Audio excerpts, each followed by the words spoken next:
Em comemoração aos 100 capítulos de Shumatsu no Valkyrie, uma entrevista foi realizada com os criadores do mangá. E para quem não sabe, esses são os autores e artistas, são 6 no total. E nesse vídeo eu vou comentar sobre os pontos mais interessantes que eles levantaram ao responderem algumas perguntas. Começando pelo Takumi, o responsável pelo storyboard do mangá. E ele teve 2 respostas bem interessantes que merecem destaque. Ao perguntarem isso daqui para ele respondeu algo que parece normal à primeira vista, mas isso daqui, se vocês repararem bem, reforça ainda mais o fato de que os humanos não se tornam seres divinos ou que recebem algum buff por causa da Volund, a não ser que seja um poder específico daquela Volund. E isso é um assunto para outro vídeo, onde eu vou contra esse papo totalmente errôneo que muita gente ainda acha que é factual sobre as Volundes e os humanos. Mas o que ele está dizendo aqui é que gosta muito do flashback dos humanos, porque mesmo eles tendo habilidades sobre-humanas, lembrando que ele está falando do flashback, ou seja, o flashback se passa antes deles lutarem no Ragnarok, ou seja, eles já são sobre-humanos. Eles não se tornam sobre-humanos depois no Ragnarok. Eles já eram antes disso. Ele acha interessante que mesmo assim, eles passam ainda por inúmeras dificuldades. Ou seja, ele está aqui dizendo o óbvio. Mesmo antes de renascerem, os seres humanos possuem habilidades sobre-humanas. O Kin contra o Shiryu mostra isso. Jack e Lubu no spin-off inteiro deles, eles fazem um monte de coisa ridícula que não é nada humano. E no do Jack, tem cada cara que tu olha e fala, isso daqui é mesmo humano? E é claro, alguns são experimentos científicos, foram alterados geneticamente. Mas esse carinha aqui da Mamãe Ganso, que parece usar o Kami-e do One Piece, não é um experimento genético, não é nada do tipo. Ele simplesmente consegue fazer com que o corpo dele entre em qualquer espaço, por menor que seja. Só isso. Isso daqui é humano?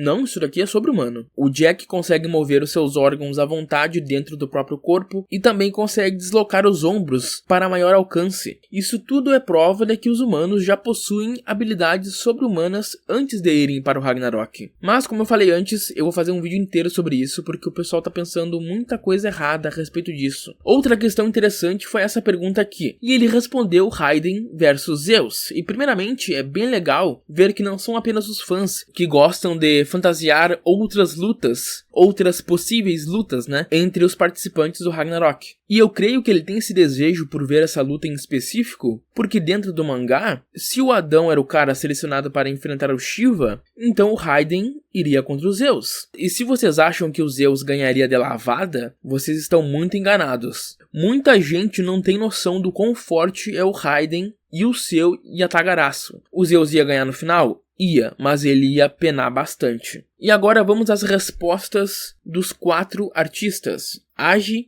Chika, Fuji e Hara. E eles foram perguntados sobre seus capítulos favoritos, e não dá pra saber qual escolheu qual, mas os capítulos que os 4 escolheram foram esses daqui. Um capítulo do primeiro round, um capítulo do segundo round, um capítulo do terceiro round, 2 capítulos do quarto round, um capítulo do quinto round, 2 capítulos do round 6, 2 capítulos do sétimo round, 2 capítulos do oitavo round, 2 capítulos do nono round, um capítulo do 10º e o capítulo mais recente é o 98, que é onde o Simo é introduzido, logo antes do round dele começar. E depois cada um deles respondeu qual luta eles queriam ver, e eu achei bem interessante as respostas. O Agi quer ver Amaterasu versus Afrodite, o que é uma escolha no mínimo interessante, para não dizer outra coisa. O Chika queria ver todo mundo caindo na porrada ao mesmo tempo, pique torneio do poder, o que seria bem interessante. O Fuji fez uma escolha muito da hora, ele quer ver o Buda contra o Apollo ou Shiva versus o Vishnu. E o Hara quer ver o Tesla versus o Edson. Quais seriam as habilidades do Edson, hein? Dá pra fazer muita coisa interessante com ele, mas também dá pra errar e fazer ele quase idêntico ao Tesla. Então eu, particularmente, faria alguma coisa mais ousada e talvez desrespeitosa à figura. Eu colocaria ele tendo poderes parecidos com o de Crollo, de Hunter x Hunter, onde ele poderia roubar as habilidades ou ter habilidades guardadas de outros cientistas e ele poderia usar elas quando ele quisesse. E agora vamos ao homem, o Memura, e ele falou muitas coisas interessantes, e ele é o principal motivo de eu estar fazendo esse vídeo. O que ele falou a respeito do Okita. Mas antes, ele falou que queria muito ver o Jack contra o Beelzebub, e o jeito que ele falou deixou a entender que o Beelzebub iria destruir Londres inteira com o seu carro. caos, o que seria bem legal de se ver. Mas quando perguntaram isso daqui pra ele, o Umemura respondeu algo que não foi muito surpreendente. Ele ama os flashbacks por serem emocionantes, mas diz que os do Okita o tocam profundamente até agora, relendo. Afinal, ele é o autor de Shiruran Shinsengumi Requiem, que é de onde vem o Okita, o Kondo e todos os outros personagens do Shinsengumi. Dito isso, eu não acho um absurdo falar, ou melhor, usar isso aqui como argumento para reforçar o fato de que o Okita é seu favorito. Afinal, ele é um personagem importante de outro mangá, importante para o autor, e agora ele tá nesse novo mangá que é tão ou até mais importante que o anterior dele. O Okita é importante para o Umemura, e é por isso que ele é o seu favorito. Porque ele veio de outro mangá dele que é muito querido pra ele. Cara, é como se o Okita fosse um pedaço da alma do Umemura que ele pôde trazer para um novo projeto dele. O Shiruran colocou o Umemura no mapa. E o Okita tá aqui, no Ragnarok, é algo importante pra ele. Por isso que ele diz que toca ele profundamente. Eu acho isso bem lindo de se ver, inclusive. Agora, ele ser o favorito do Umemura é algo ruim? Poderia ser, mas não é. Poderia ser porque muitas vezes os autores acabam puxando a bola um pouco demais pro personagem favorito deles. Mas não é o caso aqui, pois tudo que vemos o Okita fazer e tudo que acontece com ele tem uma explicação plausível.